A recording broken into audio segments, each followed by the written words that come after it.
My name is Rosina Philippe. My health has been impacted by Hurricane Ida because of the stress.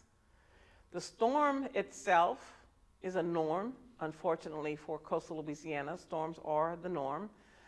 But it's the aftermath of the storms where we have to deal with the recovery process and the various agencies that we encounter seeking resources for recovery to aid in the repair for critical infrastructure. And the same, stressors that impact me negatively also impacts my community. And I say that because we have to deal with a mountain of red tape, redundant red tape. You would think that the people that come into these affected areas would have, a more simplistic form, to aid, to aid the communities that are seeking help, something more triage kind of simplicity. But no, we have this one agency that we're dealing with, and to date, and we had to submit 22 pages in an application to try to get, resources.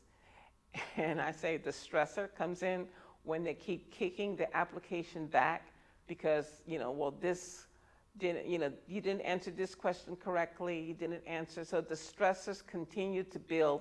You're waiting for resources to help you to repair so you can get on with living. We've been in this process for several months. The storm is over. We're in another storm season. We're still dealing with the paperwork from the previous storm, trying to hope that another storm doesn't catch us in the meanwhile, and we're still suffering with the lack of those other critical needs, for our community to go forward. So that's the kind of stress that the storm placed on myself and my community. We are, in my community, in the aftermath of Ida, looking to rebuild and replace critical infrastructure, but we're looking forward. We don't only want to replace what was lost, we want to repair, but mitigate those repairs, not to, not to survive the next storm, but we want them to survive the next decade of storms. So that way we can be ahead of the 8 ball, not always, at the aftermath of the storm looking for resources. So if we can mitigate now, I'll give you an example. One example is with the electricals. Okay, before they were at a certain height, but when the storms come in, we see more water, the stronger winds.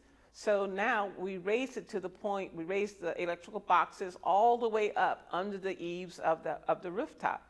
So in order for the electricals to be impacted by the incoming tides and surge and the winds, whatever, the entire house has to be inundated with flood water. So it'll take quite a while because the homes themselves, they're on a 14-foot platform. So you add another 10 feet to that.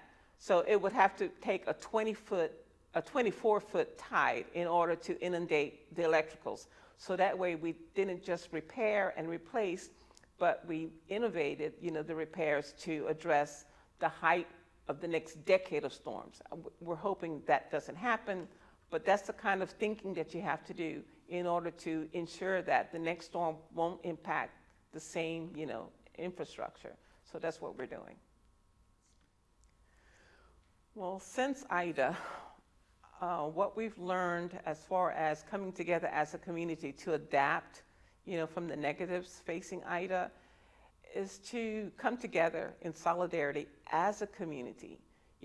Don't only look to your own recovery because we don't live in these places alone. So if we survive, as a community, we still have that support as a community, we can encourage others to re-inhabit. So that means that we're keeping our community alive in that respect.